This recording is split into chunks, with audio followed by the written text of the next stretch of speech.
Oke, kita sekarang beralih ke topik hutang. Hutang selalu menjadi isu yang tampaknya harus diluruskan oleh kubu 01 kalau memang tidak mau jadi bulan-bulanan di debat kali ini. Apa sih sebenarnya hutang? Kenapa kita hutangnya cukup terus bertumbuh setiap tahunnya? Jadi yang dimaksud hutang itu kan kita kalau misalnya kita ingin bertumbuh kadang emang perlu hutang. Nah, cuman kita jangan lihat selalu negatif gitu.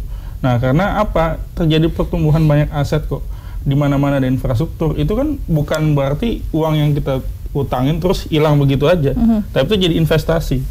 Dan ini tergambar dari banyak kesempatan Pak Jokowi menjelaskan bahwa kita membangun ini, kita membangun itu, bahkan bukan sesuatu yang mustahil juga, kita sendiri merasakan naik tol yang kemudian ini kita buat, apalagi saudara-saudara kita di beberapa tempat yang kemudian butuh pertolongan soal masalah BPJS, JKN, itu sangat terbantu oleh stabilitas fiskal yang diciptakan oleh terkadang utang yang kita ambil dari luar. Oke, berbicara masalah hutang, beberapa diantaranya sebagian besar dilakukan untuk pembangunan infrastruktur. Namun rupanya pembangunan infrastruktur yang dilakukan di era Jokowi tidak terlalu cukup maksimal untuk menyerap tenaga kerja.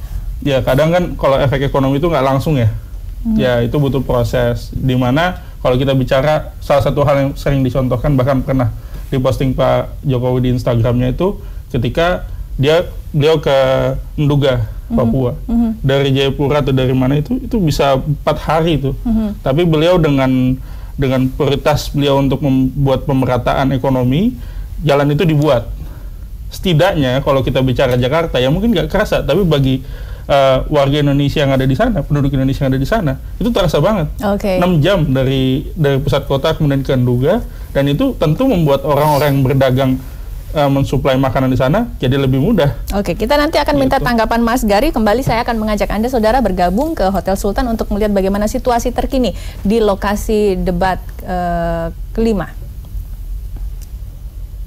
Ya, tampaknya sejumlah tamu VIP sudah hadir di sana. Tadi rekan kami Priscila Puspa sudah menginformasikan Ketua Umum Partai Politik PDI Perjuangan sudah hadir, dan sekarang adalah pasangan calon atau calon nomor 1, calon petahana Pak Jokowi dan juga Ibu Iriana sudah hadir di lokasi debat. Beberapa jam yang lalu, Pak Jokowi mengikuti kampanye terbuka yang menjadi kampanye terakhir dalam ajang pemilihan presiden yang akan berlangsung atau yang berlangsung hari ini. Pada siang tadi juga sudah menyampaikan sejumlah pidato politiknya dengan sejumlah poin, diantaranya adalah terkait dengan untuk menjawab isu-isu yang selama ini mengalir dalam pelaksanaan Pilpres.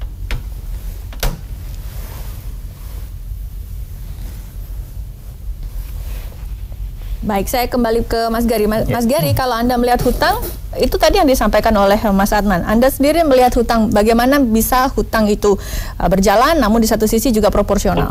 Ya, kita kembali sederhana lah, seperti rumah tangga lah gitu kan. Berarti kan semakin banyak hutang, kita bisa bilang ya buruk gitu kan. Kecuali memang dibutuhkan ya. Betul tadi pernyataan dibutuhkan. Pembangunan infrastruktur menurut Anda? Nah, tapi kalau kita lihat gini, selain masalah hutang kan kita lihat, ini kebocoran anggaran Indonesia besar. KPK terakhir menemukan bahwa dari pemasukan 50%-nya bocor. Terus kemudian dari pengeluaran juga ada kebocoran. Jadi menurut kita ini harus diselesaikan juga gitu. Jadi jangan tambah hutang kemudian kebocorannya masih besar. Dan terakhir kalau misalnya infrastruktur misalkan ya, tadi hutang. Kalau kita baca terakhir, ternyata ya Mas Adan ya, bahwa banyak kontraktor yang tutup gitu, bangkrut ya. Jadi di tengah kita berhutang untuk kemudian membangun jembatan dan lain sebagainya, di sisi yang sama kontraktor Indonesia itu banyak yang tutup. Anda melihat miss-nya di mana? Jadi maksud kita, untuk apa kita berhutang kalau kemudian tidak memberikan kemakmuran kepada rakyat Indonesia gitu kan ya.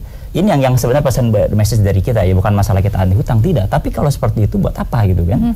Pertumbuhan hanya stagnan di 5%, tidak signifikan pertumbuhannya, kemudian banyak kontraktor yang tutup. Jadi buat apa kita berhutang kalau ternyata tidak memberikan kebaikan bagi masyarakat Indonesia? Oke, pasangan Capres 01 selalu mengatakan bahwa mereka punya pengalaman selama ini dalam menjalankan pemerintahan, sementara Prabowo belum ada pengalaman. Apakah kemudian ketika Prabowo nanti terpilih akan menjanjikan sesuatu yang lebih baik daripada pasangan sekarang? Ya justru itu. Ya kalau ingin seperti yang sekarang terbukti gagal menurut kita gitu. Ya kalau mau coba yang baru maka pilihannya ke nomor 02 gitu kan, bahwa kita menawarkan presiden baru wakil presiden muda gitu kan. Perpaduan itu kan akan memberikan sebuah pencerahan bagi Indonesia gitu kan. Bicara masalah investasi, bicara masalah tadi pengelolaan hutang gitu kan. Ya wakil presiden kita Sandi Uno berpengalaman dalam hal investasi gitu kan. Bahkan kita punya target nanti itu wakil presiden bukan cuma sekedar wakil ya. Dia adalah Chief Investment Officer. Jadi dia nanti akan mengelola bagaimana investasi di Indonesia masuk ya. FDI sekarang kita rendah. Bahkan saya BKPM kan mentor saya, Pak Tom ya, terakhir kata Jokowi dibilang bodoh, menurut saya dia pintar ya. Cuman mungkin karena pemimpinnya tidak memahami gimana investasi ya.